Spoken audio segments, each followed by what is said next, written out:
kami dari kelompok 5 yang beranggotakan yang pertama Krisma Hani Fauzan sebagai siswa, 2 Muhammad Rofi Sohibuddin sebagai guru, yang ketiga Epi Rahmawati Tazkia sebagai siswi, yang keempat Halida Firmala sebagai siswi. Hari ini kami akan mensimulasikan salah satu strategi pembelajaran mengenai meet the guest yang artinya mengundang pembicara tamu. adapun mata kuliah ini diampu oleh Ibu Epi Nur Saidah Apriani MPD. Adapun materi yang kita bahas pada hari ini mengenai sejarah kebudayaan Islam pada jenjang A kelas 10. Selamat menyaksikan. Assalamualaikum. Waalaikumsalam warahmatullahi wabarakatuh. Beri salam. Assalamualaikum warahmatullahi wabarakatuh. Waalaikumsalam warahmatullahi wabarakatuh. Berdoa dimulai. Bismillahirrahmanirrahim. Rabbi zidni ilman warzuqni fahman birahmatika ya arhamar rahimin. Assalamualaikum warahmatullahi wabarakatuh. Waalaikumsalam warahmatullahi wabarakatuh. Selamat pagi semuanya. Pagi, Pak. Ya, gimana kabarnya? Pada sehat-sehat semuanya? Alhamdulillah luar biasa. Allahu Akbar. Bapak gimana, sehat, Pak? Alhamdulillah sehat juga. Bagus ya, semangat sekali anak-anak kelas 10C ya, betul? Ya, Pak. 10C. Oke, bismillahirrahmanirrahim. Alhamdulillahirrabbilalamin. Wassalatu wassalamu ala asyrafil anbiya'i wal mursalin Sayyidina Muhammadin wa ala alihi wa sahbihi ajma'in amma ba'd. Alhamdulillah pada hari ini bisa bertemu dalam pembelajaran SKI kelas 10 semester 1 di kelas 10C dalam keadaan sehat walafiat. Salam serta salam semoga terucap limpahkan kepada baginda alam yakni Habibana wa Nabiyana Muhammad Sallallahu alaihi wasallam. kepada keluarganya, kepada para sahabatnya, dan semoga sampai kepada kita selaku umatnya. Amin Allahumma. Amin. Nah, sebelum kita masuk ke pembelajaran, Bapak akan absen terlebih dahulu. Barangkali ada yang tidak hadir pada hari ini. Halida, Hadir, Pak. Citra, Hadir, Pak. Krisma, Hadir, Pak. Anissa, Asep. Sakit, Pak. Oh, sakit? Iya. Dari kapan? Oh, Kenapa bercanda dia, mah? oh dari kapan? Dari kemarin, Pak. Kemarin. Oke, kita doakan mudah-mudahan Asep mudah-mudahan cepat diberikan kesehatan dan kesembuhan kembali. Amin. Oke, ada yang belum disebut? Saya, Pak. Oh, Epi ya, Epi. Iya, Pak. Epi. Satu lagi Roskani. Bukan, Pak. Ani nama saya, Pak. Gimana? Ani nama saya. Oh, Ani. Iya. Oke, Ani. Oh, iya ini ada Ani di sini. Oke, Ani hadir. Oke, sudah semua ya? Sudah? Sudah, Pak. Oke, pada hari ini sebelum kita ke pembelajaran, Bapak akan mereview materi.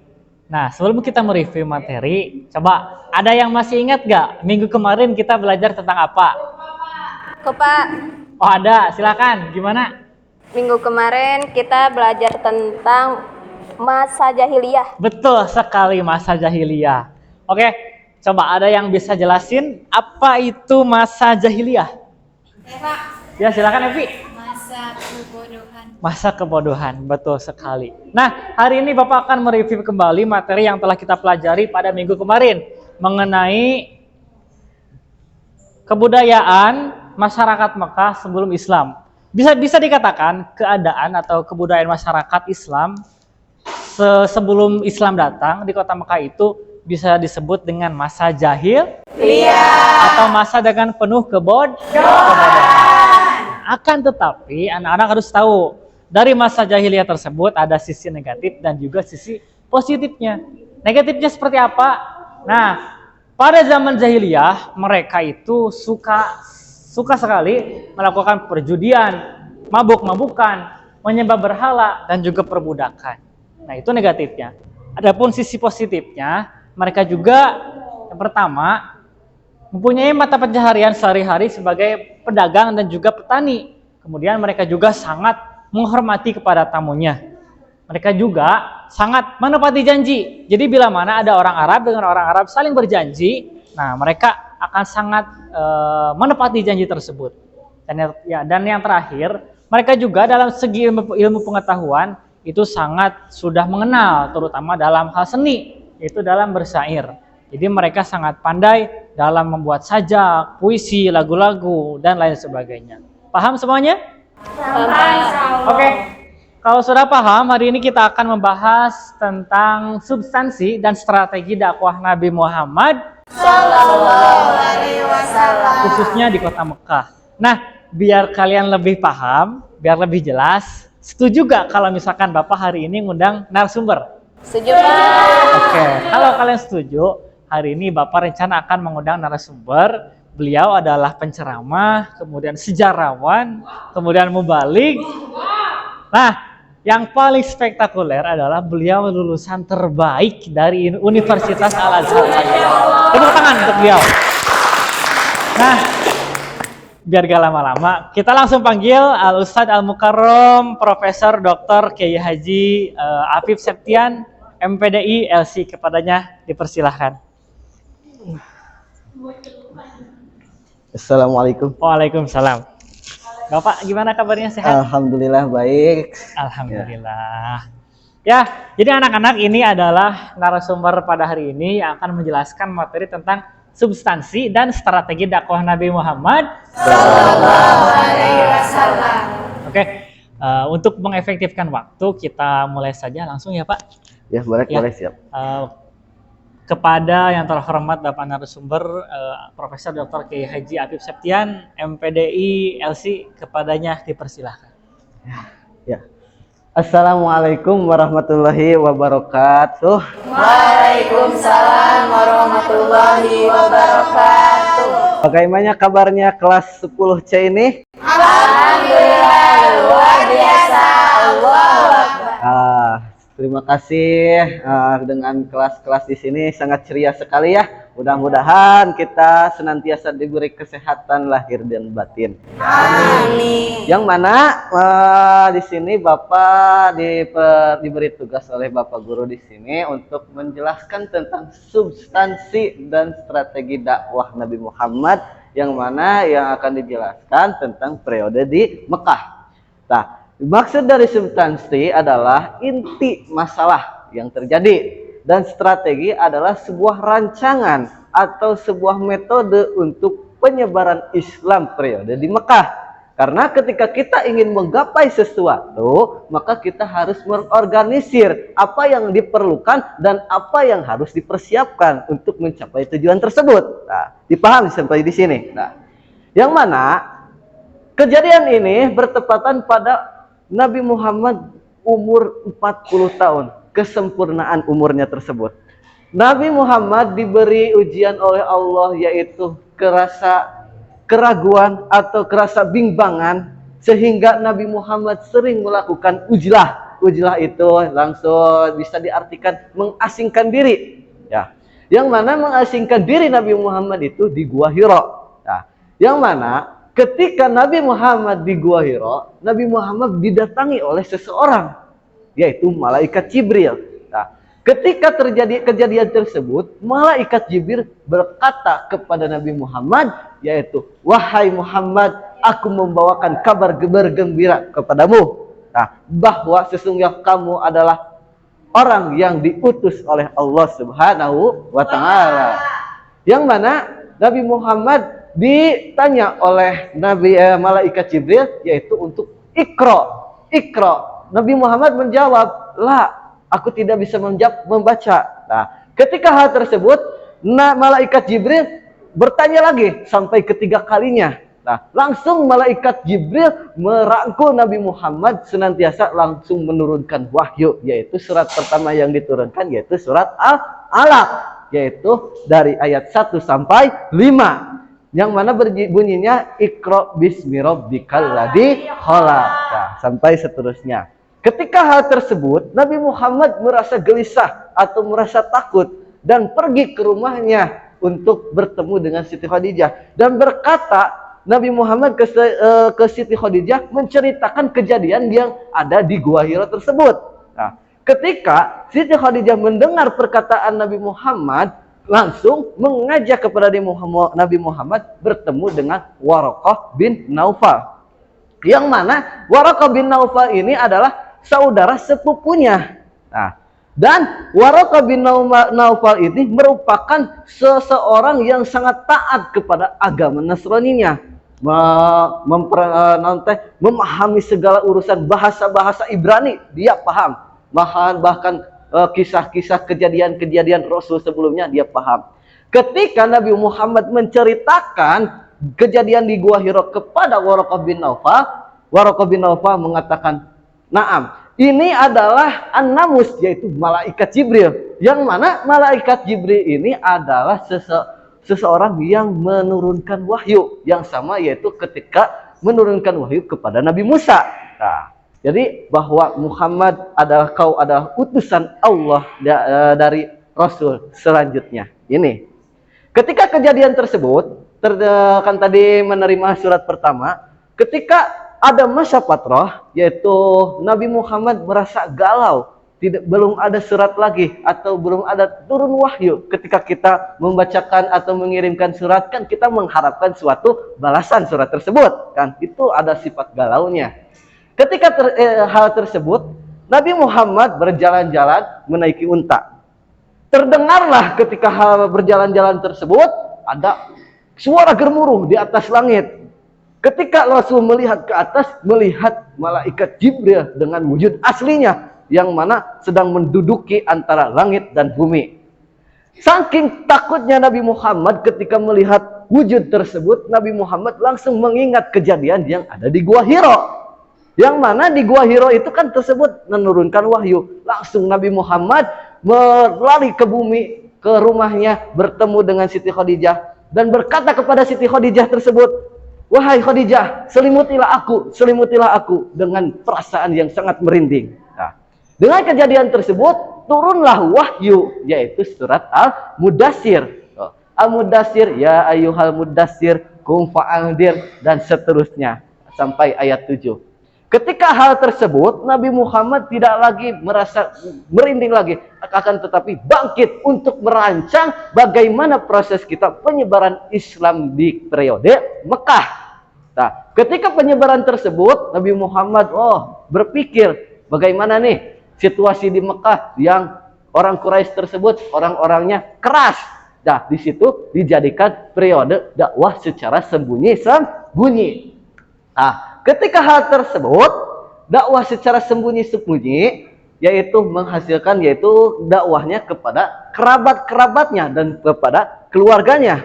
Nah, yang pertama, orang yang mengucapkan, yang mengakui keislamannya, yaitu disebut as-sabiqunal awwalun, yaitu ada 5. Pertama, Siti Khadijah sebagai istri Nabi. Kedua, Ali bin Abi Thalib. Ketiga, Zaid bin Haris, anak angkatnya. Yang keempat adalah Abu Bakar As-Siddiq. Yang kelima, Ummu Umain. Ya, itu pengasuh Nabi sejak kecil. Nah, ketika terus-terus ada yang mengikuti ajaran Islam melalui Abu Bakar, banyak semacam Utsman bin Affan, Fatimah bin Khattab, itu banyak sekali. Nah, ketika hal tersebut terjadilah ketika para kerabat-kerabatnya menyebarkan agama secara luas, para ulama Nabi Muhammad berencana untuk berdakwah secara terang-terangan. Maka turunlah ayat surat Al-Hijr, yaitu fasda bima tu'marun warid wanil musyrikin, yang mana artinya fasda, terangkanlah, sampaikanlah secara terang-terangan kepada bima tu'marun, tentang apa segala sesuatu pun yang aku perintahkan, dan wa'arid, jangan bersekutu anil musyrikin, bersama orang-orang musyrik. Nah, ketika hal tersebut, para orang-orang Quraisy merasa, oh gening Nabi Muhammad mengadakan agama-agama baru yang mana orang musyrikin dan orang Quraisy tersebut menganggapan bahwa ajaran Nabi Muhammad itu bertentangan dengan ajaran nenek moyangnya. Nah, ketika hal tersebut Nabi Muhammad mengajak suku-suku Quraisy untuk berdiskusi di Bukit Sofa. Nah, ketika orang-orang Quraisy mengirimkan sekutu-sekutunya, yaitu bahkan pamannya Nabi, yaitu Abu Lahab bersama istrinya, yaitu Ummu Jamil. Ketika bertemu, berdiskusi di Bukit Sofa, Nabi Muhammad bertanya kepada mereka, apakah kalian yakin ada di sebelah bukit ada seseorang dengan kelompok bersenjata untuk menyerang kalian? Nah, langsung mereka menjawab, yakin. Karena kenapa? Nabi Muhammad adalah seseorang yang jujur. Dan orang Quraisy tidak pernah menemukan bahwa Rasul itu, Nabi Muhammad itu berdusta. Nah, itu dengan keyakinannya. Ketika pertanyaan yang kedua, apakah kalian takut dengan peringatan hari akhir atau siksa dari hari akhir? Maka Allah telah mengutusku untuk menunjuk atau mengikuti ajaran kami untuk senantiasa beribadah kepada Allah, yang mana Allah itu adalah Tuhan aku dan Tuhan kalian. Nah, dengan kejadian tersebut Abu Lahab marah dengan pertanyaan yang ada di Nabi Muhammad, dan Abu Lahab berkata, celakalah kamu Muhammad, apakah kamu dengan perkataan ini untuk mengumpulkan kami? Iya. Langsung dengan kejadian tersebut Nabi Muhammad merasa tegang karena dibentak, dilawan oleh pamannya sendiri. Nah, ketika hal tersebut Nabi Muhammad merasa, oh, apakah aku yang salah atau dia? Nah, ketika turunlah wahyu yaitu surat Al-Lahab. Nah, itu dengan teori-teori yaitu tabat yada abi lahabin wa tab. Mungkin dengan substansinya inti dari masalah tersebut ada momen-momen terpenting ketika berdakwah di Mekah tersebut, ada hijrahnya Nabi Muhammad, Isra Mi'raj, kan gitu. Nah, itulah secara singkatnya. Mungkin dari Bapak segitu, mudah-mudahan ada manfaatnya bagi kalian. Amin, amin. Wallahu muwaffiq ila aqwamit thoriq. Wassalamualaikum warahmatullahi wabarakatuh. Waalaikumsalam warahmatullahi wabarakatuh. Ya, terima kasih kepada Bapak narasumber yang telah memberikan penjelasannya pada hari ini. Oke anak-anak, sebelum kita tutup, barangkali di sini ada yang mau bertanya mengenai materi tersebut, silahkan. Tapi Bapak batasi hanya satu pertanyaan saja ya. Oh, iya. Saya Pak. Ya, silakan. Silakan. Bismillahirrahmanirrahim. Assalamualaikum warahmatullahi wabarakatuh. Waalaikumsalam warahmatullahi wabarakatuh. Sebelumnya terima kasih kepada Bapak Guru yang telah mengizinkan saya untuk bertanya kepada tamu spesial kita pada hari ini. Pak, mohon bertanya. Ya, siap. Tadi dalam penjelasan Bapak ada kata-kata untuk pertama kali berdakwahnya itu secara sembunyi-sembunyi, yaitu kepada para kerabat dan keluarganya. Nah, mengapa Nabi Muhammad dalam berdakwahnya itu dimulai dari keluarga? Sedangkan kan ada teman-temannya gitu kan, kenapa harus keluarga terlebih dahulu? Ya, oke. Jadi kenapa dakwah Nabi itu objek pertamanya keluarga itu, Pak? Seperti itu. Mau langsung dijawab? Ya, langsung. Ya, silakan Ya, kepada Bapak. sangat bagus sekali untuk pertanyaan dari ketua kelas, yang mana itu sangat berbobot sekali bagi kita semua. Tepuk tangan dulu. Yang mana kita ada jawabannya ketika saya menjelaskan surat Al-Muddatsir, kum fa'aldir. Fa'aldir tersebut menjadi sebuah pertanyaan, yang mana memberi peringatan itu kepada siapa? Nah, lalu turunlah ayat yang menyatakan wa'aldir asyirotakal mukribin, yaitu beri peringatanlah kepada orang-orang terdekatmu dan keluargamu. Nah, karena kenapa sering terjadi di kita, boh itu kalangan ulama ataupun siapa-siapa yang paham terhadap agama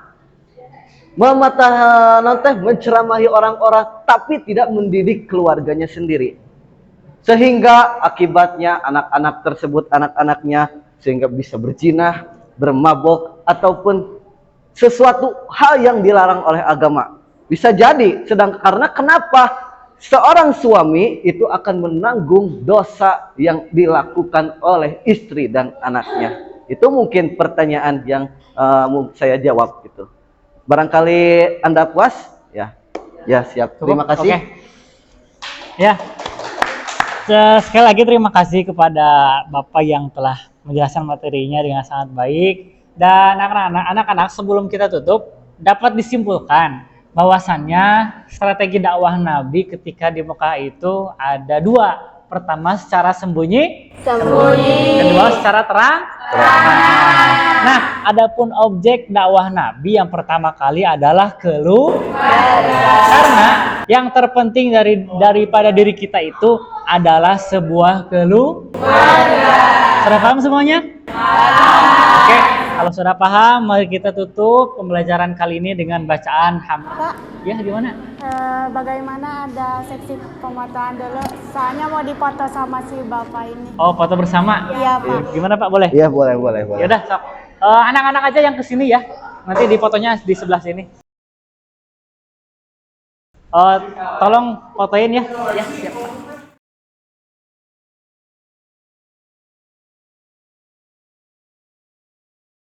Satu, dua, tiga. Udah. Oh, oke. Oh, gini, oke. Ya. Aduh, Bapak mohon maaf ya Pak, ini Iya, siap, anak-anak siap. saya. Satu, dua, tiga. Udah. Makasih. Iya. Bapak makasih ya Pak. Ya, siap. Oke, mari kita tutup pembelajaran hari ini dengan bacaan hamdalah bersama-sama. Baik, terima kasih. Mudah-mudahan bermanfaat bagi kita semuanya. Amin. Terima kasih. Kami mohon pamit undur diri. Wallahul muwaffiq ila aqwamit thoriq. Assalamualaikum warahmatullahi wabarakatuh. Waalaikumsalam.